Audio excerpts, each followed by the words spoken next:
It looked like just another abandoned house on the edge of town. Dust, silence, decay. But when the police opened the door, they didn't find just emptiness. They found pieces of something that once lived, and then something that had been transformed. A human chair, a lampshade made of skin, a box with teeth. No, it's not a horror movie, it's real. It happened, and the man responsible didn't look dangerous. He didn't scream. He didn't run. He smiled, like someone who thought everything was normal. His name, Ed Gein. Ed Gein grew up on an isolated farm with his brother and mother. His father was an alcoholic, passive, absent.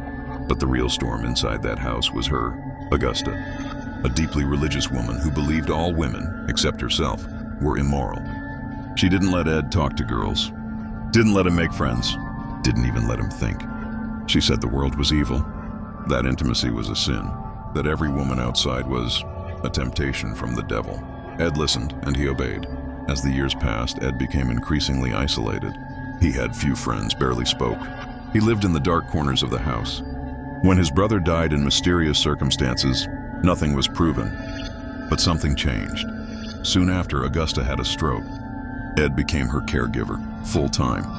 But when she died, the silence inside the house became unbearable. Something snapped, something rewired inside his mind. And that's when the collection began. After his mother's death, Ed blocked off her bedroom, left it untouched, like a shrine. But in the rest of the house, he began building something. He visited cemeteries at night. He said he didn't hurt anyone and just dug up graves. He brought back parts, pieces, things he said he wanted to become his mother, that he wanted to wear her, to feel her again. He started crafting masks, clothes, made of skin, and no one noticed, because Ed was invisible. In 1957, the owner of a local hardware store disappeared.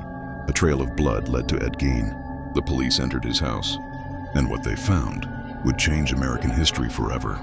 Human remains turned into furniture, organs preserved in jars, bones, masks, trophies. It wasn't a house, it was a museum of silence, built by someone who had never truly been understood.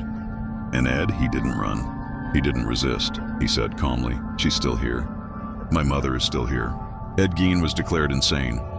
Diagnosed with paranoid schizophrenia and severe dissociative disorders, he spent the rest of his life in a psychiatric hospital, where he stayed quiet, hours in silence. And according to staff, he was polite, kind, almost invisible, as if the real Ed Gein had never existed outside that farmhouse. But what he left behind never disappeared. Norman Bates and psychoed Leatherface in Texas Chainsaw Massacre, Buffalo Bill and the Silence of the Lambs, all of them were born from Ed Gein's mind. Not from what he did, but from what he represented. The fear that someone simple, calm, and invisible could be hiding a whole world of terror inside their head.